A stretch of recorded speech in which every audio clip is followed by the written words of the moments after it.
बिस्मिल्लाहिर्रहमानिर्रहीम। अस्सलाम वालेकुम। मरियम नवाज़ साहिबा ने सवाबी में जलसा किया। उस जलसे के हवाले से बात करेंगे। 11 मई को यानी बरोज़ बुध को ये जलसा किया गया है। मरियम नवाज़ साहिबा को जलसों के लिए इसलिए बाहर निकाला गया था और मुस्लिम लीग नून को इसलिए मशवरा दिया गया था कि मरियम नवाज़ जलसे करें, क्योंकि इम्कान ये ज़ाहिर किया जा रहा था कि जैसे मरियम नवाज़ ने अपोजिशन में होते हुए जलसे किए और फिर आपने देखा देखते ही देखते वो जलसे कामयाब भी होने लग गए थे। कामयाब से मुराद यह है कि बड़ी तादाद में बहरहाल लोग उन जलसों में आने लग गए थे। तो अब भी ये था कि मरियम नवाज़ जलसे करेंगी, बड़ी तादाद में लोग आएंगे और एक बयानिया ये बनाया जाएगा, क्योंकि 90% मीडिया साथ है, और बयानिया ये बनाया जाएगा कि भाई अगर इमरान खान के जलसे बड़े हो रहे हैं तो मरियम के भी बड़े हो रहे हैं। और ये एक पब्लिक परसेप्शन बनाने की कोशिश की जाएगी कि जलसे तो कोई म्यार नहीं है, देखें जलसे तो उसके भी बड़े हो रहे हैं, उसके भी बड़े हो रहे हैं। लेकिन इमरान खान के जलसों का मरियम नवाज़ के जलसों के साथ कंपैरिजन करना इंतहाई अहमकाना बात है, हमाकत है।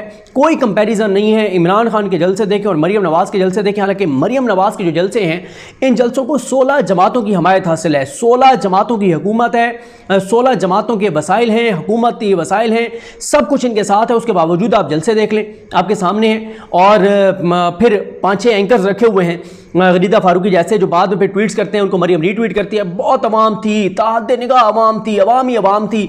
तो ये लेकिन कोई इस तरह की चीज़ नहीं बन रही। और फिर इमरान खान ने जो इब्तदाई तौर पर झटके दिए हैं इस इम्पोर्टेड हुकूमत को, ये चकरा कर रह गए हैं। इनको कोई सोल्यूशन नज़र नहीं आ रहा, कोई इनसे बात नहीं बन पा रही। ये हिल गए हैं, ये लरज़ उठे हैं। ये उसकी वजह यह है कि किस किस चीज़ को काउंटर करें। जे आपने कल शायद आप में से कुछ लोगों ने सुना हो काशिफ अब्बासी साहब को। काशिफ अब्बासी साहब ने कहा कि एक पॉलिटिकल पार्टी के पास जितने बयानिए हो सकते हैं मुमकिन तौर पर कोई भी मुहिम चलाने के लिए, इस वक्त वो तमाम के तमाम बयानिए इमरान खान के पास हैं। इस वक्त इमरान खान बयानिए की जंग को लीड कर रहा है। इमरान खान जिधर चाहता है वहीं पर टेम्परेचर को ले जाता है और ले जा चुका है। आप ये देखें, ये जो बयानिए ये बनाते हैं वो पिट जाता है। और मरियम नवाज़ भी फ्लॉप हो गई हैं। फिर एक और चीज़ है, मरियम नवाज़ की स्ट्रेंथ क्या थी? आप उससे इख्तिलाफ करें, आप उससे इत्तफाक करें, मरियम नवाज़ की तकरीरों की स्ट्रेंथ ये थी कि वो ललकारती थी फ़ौज को, वो फ़ौज के ख़िलाफ़ जहर उगलती थी, वो फ़ौज के ख़िलाफ़ नफ़रत जो है वो उभारती थी अपने कारकुनान में। और नून लीग ने वैसे भी अपने कारकुनान की रगों में फ़ौज की नफ़रत शामिल कर रखी है। और एक बात ये जहन में रखें कि इस वक्त बहुत से एंकर आप देख रहे हैं जो फ़ौज के मुहाफ़िज़ बन गए हैं, जो फ़ौज को गंदी गालियाँ देते थे, जो बकते थे फ़ौज के ऊपर। हामिद मीर जैसे, जो कहते थे कि हम फ़ौज के घरों की औरतों की बातें बाहर लेकर आएंगे, जो फ़ौज को कहते थे कि बेगैरत हैं, जो फ़ौज को बुज़दिल कहते थे, अब वो फ़ौज के मुहाफ़िज़ बने हुए हैं। क्यों? वजह क्या है? वजह सिंपल सी है कि इस वक्त नून लीग के इक़्तिदार में है। आज नून लीग के इक़्तिदार में ना रहे, ये फिर फ़ौज को गालियाँ देने लग जाएंगे, क्योंकि असल में इनको मोहब्बत नून लीग से है। ये नून लीग की मोहब्बत में वो जो है ना कि मट्टी की मोहब्बत में हम आशुफ्ता सरों ने वो कर्ज उतारे हैं जो वाजिब भी ना थे। तो ये सिर्फ नून लीग की मोहब्बत में ये फ़ौज को डिफेंड कर रहे हैं और इनकी कोई फ़ौज से मोहब्बत नहीं है। तो फ़ौज को गंदी गालियाँ बकने वाले लोग हैं, गलाजत फ़ौज के खिलाफ उगलने वाले लोग हैं, फ़ौज पे कीचड़ उछालने वाले लोग हैं, फ़ौज की लोगों में नफरत पैदा करने वाले लोग हैं। अचानक आके फ़ौज के मुहाफ़िज़ बन गए। अब आ जाए इस बात पर कि मरियम नवाज़ साहिबा जो अभी उन्होंने लास्ट जलसा किया था फतेह जंग में, वहाँ पर उन्होंने क्या किया? वहाँ पर उन्होंने जनरल फैज़ साहब को टारगेट कर दिया। अच्छा, मरियम नवाज़ साहिबा से पहले वो एक जरदारी सब पे भारी मर्दे होर ये वो, उन्होंने कल प्रेस कॉन्फ्रेंस के एंड में जनरल फैज़ साहब को टारगेट किया कि जनरल फैज़ जो है उनको तो खुले लाइन लगाए हुए है। और उसके बाद जनाब वजाहत आ गई कि नहीं उन्होंने तो ये नहीं कहा था, ये बस वैसे उनके मुंह से निकल गया और ये वो सारा कुछ। ये इन लोगों की औकात है। भाई अगर इतनी आपकी औकात नहीं है तो आप ये बात क्यों करते हैं? मसला क्यों है? क्यों आसिफ अली जरदारी से कल ये वजाहत दिलवाई गई? इसलिए कि लोग ज़ाहिर है फिर बात करते हैं कि भाई एक तरफ फ़ौज की प्रेस रिलीज आती है कि फ़ौज को सियासत में ना घसीटा जाए, दूसरी तरफ पार्लियामेंट के फ्लोर पर खड़े होकर बिलावल जनरल फैज़ को टारगेट करते हैं, मरियम जलसे में टारगेट करती हैं, आसिफ जरदारी प्रेस कॉन्फ्रेंस में करते हैं। लेकिन खैर मरियम नवाज़ साहिबा को उनके ददियाल की तरफ से, जो ददियाल होता है कौन होता है? बाप का बाप जो होता है वो ददियाल होता है आपका। तो मरियम का जो ददियाल है, जो इनके वालिद हैं नवाज शरीफ, जो इनके बाप हैं, इनके बाप के जो बाप हैं, उनकी तरफ से सख्त जो है वो मैसेज भेजा गया था, वार्निंग दी गई थी कि अब मरियम नवाज़ फ़ौज की किसी शख्सियत को टारगेट नहीं करेंगी। और मरियम नवाज़ ने जो है वो कंप्रोमाइज़ कर लिया। मरियम नवाज़ ने सवाबी के जलसे में फ़ौज की किसी शख्सियत के बारे में इशारों को मानने में भी कोई बात नहीं की, बल्कि फ़ौज का दिफा करती रही, फ़ौज की मुहाफ़िज़ बन गई। अल्लाह की शान, अल्लाह की कुदरत, अल्लाह ताला ने हमें कौन कौन से दिन दिखाने थे। अब तो वाकई यकीन करें लगता है कि क़यामत वाकई करीब है, कि ये वक्त आना था कि पाकिस्तान की फ़ौज का दिफा नून लीग ने करना है, तो ये क़यामत वाकई करीब है। और फिर अगर जियो वाले पाकिस्तान की फ़ौज को पाक फ़ौज कहने लग गए हैं तो ये भी क़यामत की निशानियों में से एक निशानी है। ये नॉर्मल हालात में ऐसा मुमकिन नहीं था कि ये और इनकी ज़बानों से पाक फ़ौज निकले पाकिस्तान की फ़ौज के लिए, नामुमकिन। पाकिस्तान की फ़ौज से मोहब्बत करने वाले आज भी वो लोग हैं जिनको समझा जा रहा है कि ये पता नहीं को फ़ौज के खिलाफ हो गए, आज भी वो लोग पाकिस्तान की फ़ौज से मोहब्बत करने वाले हैं। और आप अंदाज़ा लगाएं कि जो मरियम है वो अब फ़ौज के पार्लियामेंट में फ़ौज के हक़ में बातें हो रही हैं। तो खैर सवाबी में जो उन्होंने जलसा किया, उन्होंने सवाबी को कहा कि सवाबी छोटा लाहौर है। फिर आप देखें ना उनके कुछ जुमले देखें मरियम नवाज़ साहिबा के, वो कहती हैं अच्छा होना क्या चाहिए कि इस वक्त तो आप इक़्तिदार में, आप जहाँ जाएँ आप रिलीफ का ऐलान करें, आप कहें कि आज मैं सवाबी वालों आई हूँ, आज मैं ऐलान कर रही हूँ कि पेट्रोल हम 10 रुपये सस्ता कर रहे हैं, 15 रुपये डीजल हम सस्ता कर रहे हैं। अगले जलसे में जाएँ कहें कि 100 रुपये आटे का 10 रुपये 10 किलो वाले थैले का हम सस्ता कर रहे हैं। अगले उसमें जाएँ आप कहें कि हम चीनी इतनी सस्ती कर रहे हैं। आप तो रिलीफ दें, आप तो महंगाई के दुश्मन हैं, आप तो महंगाई के खिलाफ आए हैं और आपने आके तबाही और बर्बादी फेर दी मुल्क की मईशत की। अल्लाह ताला माफ़ करे।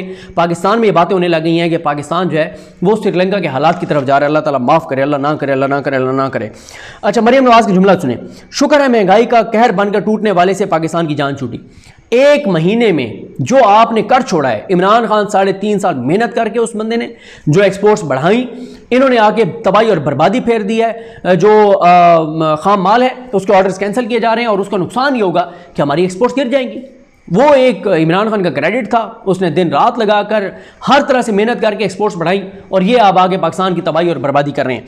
फिर कहती हैं इमरान खान ने झूठे खात का ड्रामा किया, साजिश का ड्रामा किया। और भाई इदारे कह रहे हैं कि मुदाखलत हुई है, नेशनल सिक्योरिटी कमेटी के 2 इजलास हुए, दोनों कह रहे हैं कि मुदाखलत हुई है, दोनों कह रहे हैं कि पाकिस्तान के अंदरूनी मामलात में मुदाखलत थी, जो है वो एहतजाज किया गया अमरीकी सफ़ीर के साथ, यहाँ पर भी उधर भी। तो आप कह रही हैं झूठा खात है, आपके चचा ने तो मान लिया पार्लियामेंट में खड़े होकर। फिर कहती हैं कि इमरान खान तुम्हारे अपने MNAs ने तुम्हें निकाला है, तुम्हारे MPs ने तुम्हें निकाला है। एतराफ़ कर रही है मरियम नवाज़ कि बिल्कुल इमरान खान के MNAs नून लीग के साथ थे इमरान खान को निकालने में। और कल इलेक्शन कमीशन ने क्या फैसला दिया कि वो MNAs आज भी PTI का हिस्सा हैं। और मरियम नवाज़ क्या कह रही हैं, वो कह रही है नहीं, वो MNAs इमरान खान के खिलाफ हमारे साथ खड़े थे। मरियम नवाज़ मान रही हैं, लेकिन मरियम नवाज़ वगैरह के जो अंकल हैं chief election commissioner Sikandar Sultan Raja, वो नहीं मान रहे।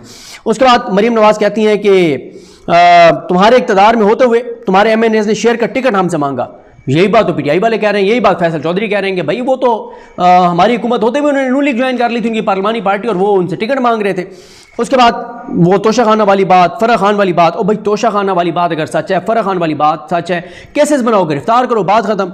अच्छा, नया एक इमरान खान ने जी बैतुल माल का पैसा खाया। भाई इमरान खान पे सब इल्ज़ाम लग सकते हैं, करप्शन का इल्ज़ाम इमरान खान पे नहीं लगा सकता कोई बदतरीन दुश्मन भी साबित नहीं कर सकता। और फिर वो भी बैतुल माल का पैसा, जो पाकिस्तान में सबसे ज़्यादा चैरिटी के ऊपर पैसे इकट्ठे करने वाला है पूरी दुनिया में, उसके ऊपर बैतुल माल के पैसे खाने का इल्ज़ाम, इससे बड़ी हमाकत क्या हो सकती है। फिर कहती है बनी गाला सरकारी खर्च पे चलता था, कोई एक सबूत ले आए अगर बनी गाला सरकारी खर्च पे चलता था। चीनी का उन्होंने जिक्र किया, लेकिन चीनी का जिन पे इल्ज़ाम देती थी वो आजकल इनके साथ है। पाकिस्तान कहती है वो दरख्त है जिसकी कोई जड़ सलामत नहीं है। इमरान खान तो 3.5 साल रहा है, 30-40 साल तो आप 2 खानदान रहे हैं, 3 बारियाँ आपने ली हैं। डॉलर की उड़ान के भी इमरान खान को जिम्मेदार ठहरा दिया, हालांकि इनके चंद दिनों में डॉलर का जो रेट है वो आपके सामने। कहती हैं पाकिस्तान ICU में नहीं है, पाकिस्तान वेंटिलेटर पर आखिरी सांसें ले रहा है। अल्लाह ताला माफ़ करे, आप पाकिस्तान को स्नैच पर लाए हैं और आगे भी तबाही और बर्बादी आप कर रहे हैं इस मुल्क की। 2013 में कहते हैं 22 घंटे की लोड शेडिंग थी, नवाज शरीफ ने उसको ख़त्म किया। ये 22 घंटे की लोड शेडिंग किसकी वजह से थी? पीपल्स पार्टी की वजह से थी। पीपल्स पार्टी कौन? आपकी इत्तेहादी। आप तो अब मिलकर अगला इलेक्शन लड़ने जा रहे हैं 2000 जो भी इस साल होगा या अगले साल होगा। फिर कहती हैं कि उन्होंने बहरहाल वाज़ेह तौर पर कह दिया है कि 1-2 जो माह है उसमें नहीं बल्कि 3 साल में ये मामलात हल होंगे। और उन्होंने वाज़ेह तौर पर अपनी पार्टी को कहा है कि नून लीग को कहती हूँ कि इमरान खान की कारकर्दगी का बदबूदार टोकरा अपने सर पर उठाने की ज़रूरत नहीं है। और वो कहती हैं कि इमरान खान की बुरी कारकर्दगी का जो कलंक का टीका है वो अपने मुंह पर टीका लगाने की ज़रूरत नहीं है। वो नून लीग को कह रही है कि इलेक्शन में जाओ, वो कह रही है कि हुकूमत छोड़ दो, वो वाज़ेह तौर पर कह रही है शहबाज शरीफ की पॉलिसी के खिलाफ बात कर रही हैं। और वो कह रही हैं कि इमरान खान को अवाम के पास जाने दो ताकि अवाम इसे पूछे। बाकी फ़ौज की तारीफ़ें करती रहीं, अदलिया की तारीफ़ें करती रहीं, वही अदलिया जिसने इनके वालिद साहब को झूठा बददियानत करार दिया।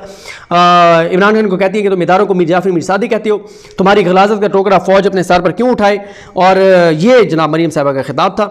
और एंड पर उन्होंने कहा कि KPK वालों, अल्लाह करीम KPK को भी नवाज शरीफ अता करे ताकि नवाज शरीफ लंदन से बैठ के फिर KPK चलाएगा। पाकिस्तान तो वो नहीं आएंगे क्योंकि वो फैसला कर चुके हैं कि उन्होंने अपनी ज़िंदगी में वापस नहीं आना पाकिस्तान।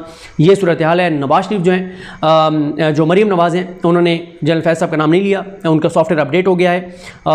और ददियाल की बात उन्होंने मान लिया है, वार्निंग उन्होंने मान लिया है, अच्छी बच्ची बन गई हैं कल तक तो। और साथ ही मैंने आपको बता दिया कि जलसे नाकाम हो रहे हैं, क्राउड पुलर वो नहीं रही। और जलसे में उनके लोग यही बातें सुनाते थे, फ़ौज के खिलाफ सख्त बातें कर दी थी। ज़ाहिर है बहुत से लोग पाकिस्तान में हैं जो फ़ौज को बहुत सारी चीज़ों के जिम्मेदार समझते हैं, वो इनके साथ आ गए थे। अब वो बयान ये छोड़ दिया, तो अब बस ज़बरदस्ती जितने लोग लाए जा सकते हैं वो लाए जा रहे हैं। तो ये सूरत हाल है और कोई रिलीफ ये हुकूमत नहीं दे रही। बाकी लंदन में जो हालात चल रहे हैं उन पे भी कल इंशाल्लाह किसी वक्त बात करेंगे कि वहाँ पे क्या चल रहा है। मुझे अपनी दुआ में याद रखें। अल्लाह करीम हम सब का हामी नासर हो। अल्लाह हाफ़िज़।